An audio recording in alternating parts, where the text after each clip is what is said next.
Mas enfim, e aqui ele vai falar de novo, ó, o conhecimento a priori da praxeologia é inteiramente diferente, categoricamente diferente, do conhecimento a priori da matemática, ou, mais precisamente, do conhecimento matemático a priori interpretado pelo positivismo lógico. O ponto de partida de todo pensamento praxeológico não são axiomas escolhidos arbitrariamente, mas uma proposição autoevidente, plena, clara e necessariamente presente em toda a mente humana. Um abismo intransponível separa aqueles animais em cujas mentes essa cognição está presente daqueles em cujas mentes ela não está completa e claramente presente. Somente o primeiro é que se designou homem. Devia ter grifado tudo, né? Mas enfim, a parte que eu grifei aqui é o resumo. A característica do homem é precisamente que ele age conscientemente, intencionalmente. O homem é o homo agens, o animal em ação. Certo? Então, alguns pontos importantes aqui. Primeiro é que eu tanto concordo quanto discordo do Mises. Então, joguem fora Aristóteles e a lógica de não contradição, porque nós achamos aqui a refutação clara. Por que eu digo isso? Porque eu concordo que a matemática, de fato, é um conhecimento a priori, e diferente do conhecimento a priori, que é a praxeologia. Mas não do jeito que o Mises acha que é diferente. O Mises está falando que é diferente porque, teoricamente, a matemática é baseada em axiomas arbitrários, certo? E daí ele acha que o teorema de Pitágoras é uma verdade a priori, mas ela é baseada nos 5 postulados da geometria de Euclides que ele tirou do cu, enquanto que a praxeologia é baseada no axioma da ação, que não é tirado do cu, certo?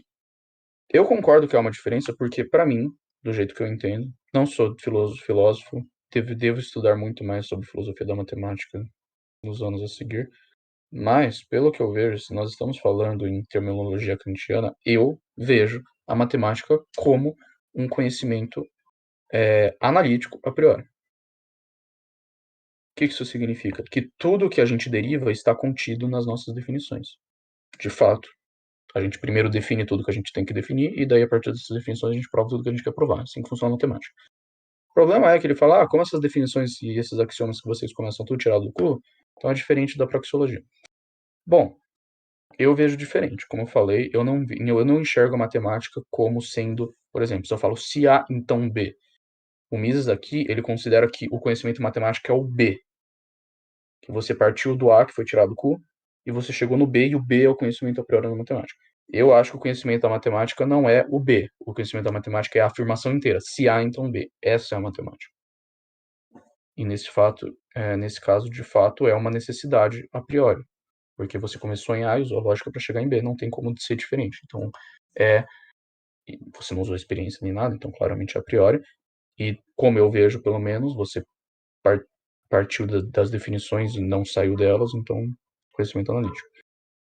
Eu entendo o problema que o Mises está colocando, principalmente no quesito histórico, porque ele viveu na época em que a matemática ela estava ali na virada do século XX, que a matemática estava numa... Como eu posso colocar? Estava numa crise existencial, de certa maneira. Tinha o pessoal que queria sistematizar a matemática e reduzir ela a... Olha, a gente vai começar desses axiomas aqui auto-evidentes, a gente vai derivar a matemática inteira e vai ser um negócio foda pra caralho, e vai ser tudo verdade, verdadeiro, objetivamente certo. E daí, esse era o projeto do Hilbert, e daí provou-se que isso não era possível. E daí teve algumas pessoas que começaram a ver o negocinho oposto. Como isso não é possível, então a matemática é tudo tirado do cu. As axiomas são arbitrários, então, eles chegam nos teoremas, mas os teoremas não, sabe, meio que tirado do cu. Eu acho que as duas visões são meio extremas. E o Mises, ele tá tendendo mais pra essa última aqui, né, dessa arbitrariedade da Inclusive, matemática. a véia objetivista favorita de todo mundo tá em um momento histórico que o pessoal ainda tava com resquícios dessa empolgação de provar tudo baseado não, pô, porque a gente conseguiu entender o que é o número 1. Baseado nisso aqui, galera, ó, verdades, conceitos claramente definidos, Mas, ó, eu vou te falar, ética. ela tava atrasada. Ela tava atrasada. É lógico que ela tava atrasada. No individualismo, É ela como... tá 200 anos atrasada por causa do Max Stirner. Essa porra ela tá Porque, atrasada porque ela nunca aprendeu a fazer conta. porque esse projeto da matemática aqui foi cacetado nos anos 30, entendeu? Então ela tava falando, tipo, nos anos 50 e 60 sobre essas coisas aqui, ela tá Ah, bem não, mas atrasada. vai, não. Mas perdoa, pô. Foi cacetado nos anos 30, mas aí leva em consideração que a Ayn Rand não é uma matemática, né? Nem uma filósofa, ela é uma entusiasta do conhecimento da filosofia. Pô, Ele escreve livrinho. demora um tempo pra realmente absorver a cacetação e tal. Pô, tem gente que tem essa vibe até hoje, de. Não, pô, o conhecimento aqui, ó, Não, você funda ele em um ponto. A partir do momento que você pega a lógica, você fala A igual a A, então você deriva todas as coisas daí. Tudo vem daí. pois é, pois é. Olha aqui o kantismo, gente. A essência do positivismo lógico é negar o valor cognitivo de um conhecimento a priori, apontando que todas as proposições a priori são meramente analíticas. Olha, eles negam o sintético a priori aqui, ó. Olha, sabe como eu entendo isso? Porque eu li A Ação Humana e a Teoria do Conhecimento, por João Martins. Leiam, muito bom. Há uma objeção óbvia contra essa doutrina, a saber que essa proposição de que não existem proposições sintéticas a priori é em si, como o atual escritor pensa, falso. Olha, Mises explicitamente aqui falando que acredita em proposições sintéticas a priori. Pois manifestamente não pode ser estabelecida pela experiência. Enfim, aqui ele tá falando, ele vai entrar nesse quesito da matemática. Eu não marquei, mas eu vou dar uma lida por cima só para vocês entenderem. Ó, e esse problema, o positivismo lógico, é exatamente isso que ele está falando. A matemática é tudo tautologia. De fato, se você for pegar a definição precisa, eu acho que está correto. E os pontos de partida deles são tudo tirado do cu, então não leva muito isso a sério. Então, o único jeito de você conhecer de fato é a partir da ciência empírica e da experiência empírica. Então, nossa, experiência empírica, caralho. E da análise empírica, então é só isso, gente, só isso. Tudo que dá para saber é ciência, observação, experimento, medida, é só isso. E é isso que ele está tentando refutar nesse livro. E, adeptos dessa posição têm esse olhar meio negativo com qualquer conhecimento a priori que não dependa da não vem da observação. Isso é só uma tautologia, óbvio, não leva a gente a nada, certo? É um conhecimento arbitrário, não faz a gente conhecer o mundo. É só A igual a A, triângulo tem 3 lados, é só essas merda aí. E aqui ele vai tratar exatamente sobre essa parte da geometria não euclidiana. Então eu vou tentar dissecar um pouco aqui, caso vocês se interessem. Então toda a controvérsia no entanto, sem sentido quando aplicada à praxeologia. Referem-se essencialmente à geometria, seu estado atual, especificamente seu tratado pelo positivismo lógico, foi profundamente influenciado pelo choque que a filosofia ocidental recebeu da descoberta das geometrias não euclidianas. Então aquilo que eu tinha te falado, todo mundo achava que, a geometria é o que é. Euclides era foda, ele achou a verdade do mundo aqui, apesar da geometria lógica, só dedução, e daí viram que tinha geometria que não respeitava o que ele falou, e, meu Deus do céu, a geometria não é a verdade. De novo, quando estavam muito para um lado, aí veio essa quebra, e daí foi muito para o outro. Antes de Bolyai e Lobachevsky, que eram geômetros algébricos muito importantes, né, da geometria diferencial e essa parte da geometria não euclidiana, a geometria era, aos olhos dos filósofos, o modelo da ciência perfeita. Essa ideia de que a gente enuncia essas verdades irrefutáveis, os 5 postulados de Euclides, e daí deriva toda a verdade vindo dela, automaticamente, olha que lindo. O próprio Kant coloca que a geometria é, né,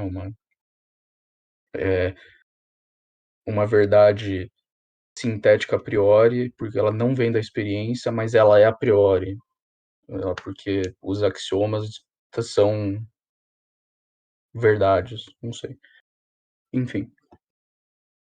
Suponha-se que isso proporcionasse certeza inabalável para todo sempre. Prosseguir também em outros âmbitos do conhecimento mais geométrico era o grande ideal dos buscadores da verdade. Todos os conceitos epistemológicos tradicionais começaram a cambalear quando as tentativas de construir geometrias não euclidianas foram bem-sucedidas. Então, aconteceu essa ruptura no século XIX, quando na matemática começou-se a quebrar com a geometria euclidiana. E, de novo, essas geometrias elas não são contradições dentro do esquema matemático. o fato de que existem geometrias que respeitam os postulados de Euclides, existem geometrias que não respeitam os postulados de Euclides, não são contradições só se você assumir que os postulados de Euclides são sempre verdadeiros e necessários. Então é impossível, né, ter uma geometria que não respeite aquilo. Mas a ideia é que, como eles começaram a ver gente, acho que a gente estava levando esses axiomas aqui muito a sério, né? Não é meio que verdade objetiva, não. Aí começaram a colocar um outro peso em cima do que as verdades de matemáticas realmente eram.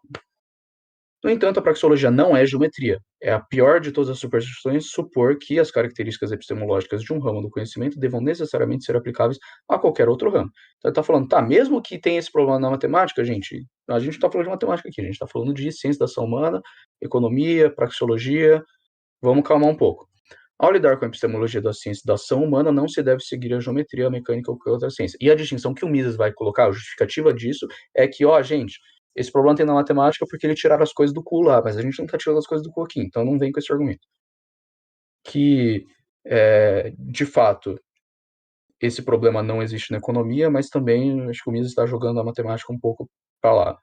Então, tem que ter esse cuidado. Não assumam que o que você vai ler sobre o que o Mises escreveu sobre matemática e filosofia da matemática vai ser as coisas mais precisas que tem, afinal, o Mises não era nem matemático nem filósofo da matemática. As suposições de Euclides já foram consideradas evidentemente verdadeiras, que eu estava falando. A epistemologia atual os considera postulados livremente escolhidos. Depende muito, certo? Mas ok, ele está partindo desse positivismo lógico, realmente. Mas tem várias diferentes correntes da filosofia da matemática e isso, né, a validade dos axiomas, cada um defende de um jeito. Tem gente que fala que é arbitrário, tem gente que parte de que aquela posição que eu falei não é a questão dos axiomas, é a afirmação inteira do que o axioma implica. Tem gente que parte de um negócio mais realista, ou aristotélico-tomista, assim, que a matemática são características dos objetos que nós observamos na vida real, que nós abstraímos e daí estudamos essas características abstratas em si, que depois a Range vai justificar da maneira mais crassa possível. Enfim. O que quer que isso possa significar não tem nenhuma referência aos problemas da praxeologia. E aqui a gente tem, o ponto de partida da praxeologia é uma verdade autoevidente, a cognição da ação, isto é, a cognição do fato de que existe algo que visa conscientemente os fins. Este algo, no caso, é nós. E aqui a gente vai falar sobre causalidade e teleologia.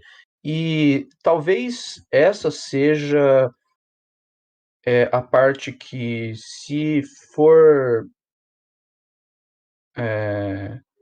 se adentrar você, assim, esse conceito, todo o resto do livro, eu diria, na minha opinião, que vem muito fácil. Porque essa distinção entre as ciências naturais e a ciência da ação humana que o Mises coloca. Então ele vai colocar que as ciências naturais, elas são ciências da causalidade. Então a ideia é que a gente observa A e depois observa B e daí a gente fala, então A causa B, certo? Mas que nas ciências naturais não existe a categoria da finalidade, que não é tipo, o ponto de A, o A existe para virar B, certo? Essa finalidade, para que algo serve. A ideia é que as ciências naturais não têm essa categoria da finalidade. Mas, por outro lado, a categoria da ação, as ciências da ação humana, elas estudam a categoria da finalidade, ou seja, porque quando eu ajo, eu estou agindo para fazer algo. Então eu tenho um fim na minha ação, porque eu quero sair de um estado menos satisfatório para um mais satisfatório. Então essa é a dualidade chave que o Mises coloca para separar as ciências naturais e as ciências da ação humana. Uma fala de finalidade e a outra não. Então, a ação é uma categoria que as ciências naturais não levam em consideração. Os cientistas atuam em seu trabalho de pesquisa, mas na órbita dos eventos naturais do mundo externo que ele explora não existe ação. Existe o que parece ser uma regularidade inexorável na concatenação e sequência de fenômenos. Existem relações constantes entre entes que permitem ao cientista estabelecer o processo chamado medição, mas não há nada que sugira visar os fins buscados. Tipo, a árvore não tem que ser árvore, ela não está no mundo para ser árvore, sabe? As coisas não estão no mundo para cair no chão, sabe? Quando você acende um fósforo e daí você liga o fogão, o fósforo não tinha o fim de ligar o fogão, ele só faz. Quer dizer, nem usar o verbo faz para algo inanimado depende de como você interpreta, pode ser ruim. Mas enfim, é algo que só acontece. Então, obviamente, um evento anterior causou o outro, mas não tem essa finalidade. Então, essa é a distinção chave.